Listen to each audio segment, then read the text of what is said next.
High guys, welcome back to our new video. ಇವತ್ತಿನ ವಿಡಿಯೋದಲ್ಲಿ ಏನಂದ್ರೆ ನಾವು ಎಷ್ಟೇ ಕೈ ತಿಂಡಿ ತಿನ್ಸಿದ್ರೂ ನಮ್ ಟಗರು ಮರಿ ಗ್ರೋತ್ ಆಗ್ತಾ ಇಲ್ಲ. ಏನೇ ಮಾಡಿದ್ರೂ ಗ್ರೋತ್ ಆಗ್ತಿಲ್ಲ. ನಾವು ಡಿವಾರ್ಮಿಂಗು ಚೆನ್ನಾಗಿ ಮಾಡಿದೀವಿ, ಲಿವರ್ ಟಾನಿಕ್ ಹಾಕ್ತಿವಿ, ಕೈ ತಿಂಡಿನೂ ಹಾಕ್ತಿವಿ, ಆದ್ರೂ ನಮ್ ಟಗರು ಮರಿ ಗ್ರೋತೇ ಆಗ್ತಿಲ್ಲ. ಎಷ್ಟು ನಾವು ತಂದಾಗ ಅಷ್ಟೇ ಇದೆ. ಒಂದ್ 2-3 kg ಬೆಳವಣಿಗೆ ಆಗಿದೆ ಅಷ್ಟೇ ಅಂತ ತುಂಬಾ ಜನ ಕೇಳ್ತಿದ್ದಾರೆ. ಮತ್ತೆ ನಮ್ಮ ವಾಟ್ಸಪ್ ಅಲ್ಲಿ ಅವ್ರದ್ದು ಕುರಿದ ಫೋಟೋ ಹಾಕಿದ್ದಾರೆ. ಏನಿಗೆ ಕಾರಣಗಳಿರ್ಬೋದು ಬೆಳವಣಿಗೆ ಆಗಲ್ಲ ಅಂತ ಈ ವಿಡಿಯೋದಲ್ಲಿ ತಿಳ್ಕೊಳ್ಳೋಣ. ನೋಡಿ, ಪಾಯಿಂಟ್ ಪ್ರಕಾರ ತಿಳ್ಕೊಂಡು ಹೋಗೋಣ. ಪಾಯಿಂಟ್ ಪ್ರಕಾರ ಹೇಳಿದ್ರೆ ಸರಿಯಾಗಿ ಅರ್ಥ ಆಗತ್ತೆ. ನೋಡಿ, ಮೊದಲನೇ ಪಾಯಿಂಟ್ ಏನಂದ್ರೆ ಮರಿಗಳ ಆಯ್ಕೆ. ನಾವು ಒಳ್ಳೆ ಮರಿನ ಆಯ್ಕೆ ಮಾಡಬೇಕು. ಏನಕ್ಕೆ ಅಂದ್ರೆ ನಾವು ಮರಿ ಆಯ್ಕೆ ಮಾಡ್ತು ಅಂದ್ರೆ ನಾವು ಎಷ್ಟೇ ಕೈ ತಿಂಡಿ ಹಾಕಿದ್ರೂ ತಿನ್ನೋದು ಅದಕ್ಕೆ ಕೆಪಾಸಿಟಿ ಇರಬೇಕು, ಮತ್ತೆ ಜೀರ್ಣ ಮಾಡೋಕ್ಕೆ ಶಕ್ತಿ ಅದಕ್ಕೆ ಇರಬೇಕು, ಮತ್ತೆ ನಾವು ಎಷ್ಟು ತಿನ್ಸಿದೀವಿ ಅದು ಗ್ರೋತ್ ಆಗತ್ತೆ ಅಂತ ನಮಗೆ ತಿಳಿದಿರ್ಬೇಕು. ಅಂತ ಮರಿನ ಆಯ್ಕೆ ಮಾಡಬೇಕು. ನೋಡಿ ಫ್ರೆಂಡ್ಸ್, ನಾವು ಮರಿ ತಂದಿದ್ವಲ್ಲ, ನೋಡಿ ಎಷ್ಟು ಉದ್ದ ಬೀಸಿದೆ ಅಂತ ಮರಿ. ಲಾಂಗ್ ನೋಡಿ, ಮತ್ತೆ ಹೈಟ್ ನೋಡಿ, ಮತ್ತೆ ಕಾಲ್ಗಳು ದಪ್ಪ ಇರಬೇಕು.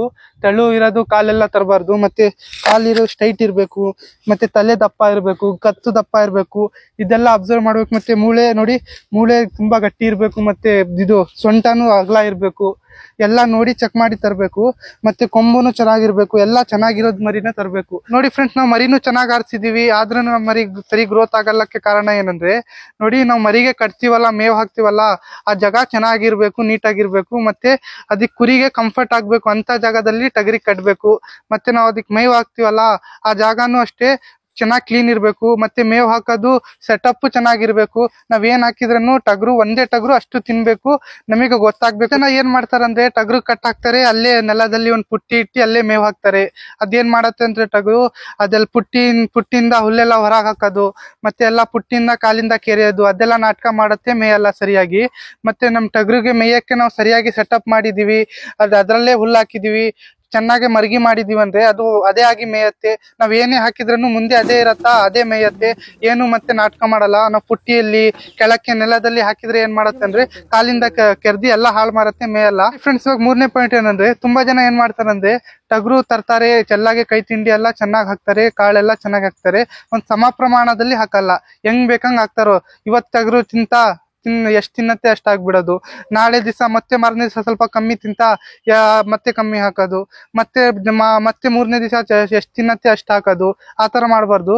ಒಂದೇ ಪ್ರಮಾಣದಲ್ಲಿ ಕೈ ತಿಂಡಿ ಹಾಕೊಂಡ್ ಹೋಗ್ಬೇಕು.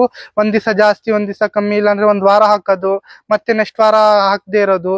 ಇವತ್ತು ಕೈ ತಿಂಡಿ ಖಾಲಿ ಆಯ್ತು ಅಂದ್ರೆ ಮತ್ತೆ ಒಂದ್ 2 ದಿವಸ ಬಿಟ್ಟು ತರೋದು, ಮತ್ತೆ ಹಾಕೋದು. ಹೆಂಗ್ ಬೇಕಂಗೆ ಹಾಕ್ತಾರೆ. ಅದೆಲ್ಲ ಮಾಡಕ್ ಹೋಗ್ಬಾರ್ದು.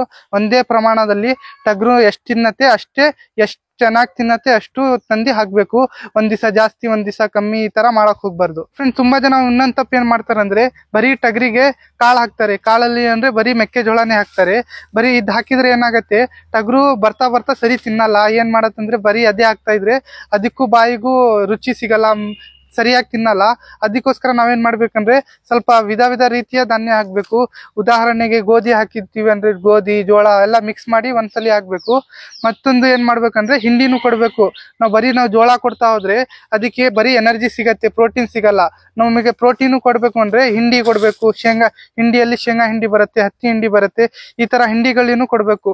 ನಾವೆಲ್ಲಾ ಮಿಕ್ಸ್ ಮಾಡಿ ಚೆನ್ನಾಗಿ ಕೊಟ್ರಿ ಅಂದ್ರೆ ಚೆನ್ನಾಗಿ ಗ್ರೋತ್ ಆಗತ್ತೆ.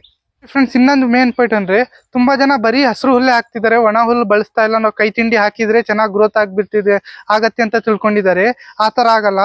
ನಾವು ಎಷ್ಟೇ ಕೈ ತಿಂಡಿ ಕೊಟ್ರೇನು ಒಣ ಹುಲ್ಲು ತುಂಬಾ ಇಂಪಾರ್ಟೆಂಟು. ಟಗರುಗಳು ತೂಕ ಹಿಡಿಬೇಕು ಅಂದ್ರೆ ನಾವು ಡ್ರೈ ಫ್ರೂಟ್ ನ ಜಾಸ್ತಿ ಕೊಡ್ಬೇಕಾಗತ್ತೆ. ತುಂಬಾ ಜನ ಏನ್ ಮಾಡ್ತಿದಾರೆ ಅಂದ್ರೆ ತೋಟದಲ್ಲಿ ಬೆಳೆಯೋದು ಹುಲ್ಲು ನೋಡಿ ನಿಮ್ಗೆ ಕಾಣಿಸ್ತಾ ಇದೆ, ಮತ್ತೆ ಅಲ್ಲಿ ಕೆಳಗೆ ಅಲ್ಲಿ ಹಾಕಿರೋ ಸೀಮೆ ಹುಲ್ಲನ್ನ ಜಾಸ್ತಿ ಬಳಸ್ತಾ ಇದ್ದಾರೆ. ಹಿಂಡಿ ಜೊತೆ ಹಸಿ ಹುಲ್ಲೆಲ್ಲ ಜಾಸ್ತಿ ಬಳಸಿದ್ದಾರೆ. ಇದೆಲ್ಲ ಮಾಡಕ್ ಹೋಗ್ಬಾರ್ದು. ನಿಮ್ಮ ಹತ್ರ ಒಣ ಹುಲ್ಲೇ ಇಲ್ಲ, ಏನ್ ಮಾಡ್ಬೋದು ಅಂದ್ರೆ ನೋಡಿ, ಈ ತರನೇ ಕೆಳಗಿದೆಲ್ಲ ಹುಲ್ಲು, ಇದೇನ ಕುಯ್ದು ಒಣಗಿಸಿ ಹಾಕ್ಬೋದು ಬೇಕಾದ್ರೆ. ನಾವು ಕಾಳು ಜಾಸ್ತಿ ಹಾಕ್ತಿದೀವಿ, ಹಿಂಡಿನೂ ಜಾಸ್ತಿ ಹಾಕ್ತಿದೀವಿ, ಅದ್ರ ಜೊತೆ ನಾವು ಹಸಿರು ಹುಲ್ಲು ಜಾಸ್ತಿ ಹಾಕ್ಬಿಟ್ವಿ. ಏನಾಗತ್ತೆ ಅಂದ್ರೆ ಒಂದ್ 4 ದಿವಸಕ್ಕೆ ಬೇದಿ ಮಾಡೋದು ಈ ತರ ಶುರು ಮಾಡ್ಬಿಡತ್ತೆ. ಗ್ರೋತ್ ಆಗಲ್ಲ, ಮತ್ತೆ ಮೈಯಲ್ಲಿ ಶೈನಿಂಗು ಬರಲ್ಲ ನಾವು ಜಾಸ್ತಿ ಹಸಿರು ಹುಲ್ಲು ಬಳಸಿದ್ರೆ. ಅದಕ್ಕೋಸ್ಕರ ಟಗರು ಸಾಕಾಣಿಕೆಯಲ್ಲಿ ಮೇನ್ ಎಷ್ಟು ಕೈ ತಿಂಡಿ ಇಂಪಾರ್ಟೆಂಟು ಅಷ್ಟೇ ಡ್ರೈ ಫುಡ್ ಇಂಪಾರ್ಟೆಂಟು. ಅದಕ್ಕೋಸ್ಕರ ನಾವು ಎರಡೂನ ಸಮ ಪ್ರಮಾಣದಲ್ಲಿ ಹಾಕ್ಬೇಕು. ನಿಮ್ಮ ಹತ್ರ ಹಸಿರು ಹುಲ್ಲು ಇದೆ ಅಂದ್ರೆ ಒನ್ ಟೈಮ್ ಹಸಿರು ಹುಲ್ಲು ಹಾಕ್ಬೋದು ಬೇಕಾದ್ರೆ, ಬರೀ ಅದೇ ಹಾಕಿ ರೂಢಿ ಮಾಡಬಾರ್ದು. ಈ ವಿಡಿಯೋ ನಿಮಗೆ ಇಷ್ಟ ಆಯ್ತು ಅಂದ್ರೆ ನಮ್ಮ ಚಾನಲ್ ನ ಸಬ್ಸ್ಕ್ರೈಬ್ ಮಾಡಿ, ಮತ್ತೆ ಈ ವಿಡಿಯೋನ ಲೈಕ್ ಮಾಡಿ. ಹೀಗೆ ಸಪೋರ್ಟ್ ಮಾಡ್ತಾ ಇರಿ. Thanks for watching. Keep supporting.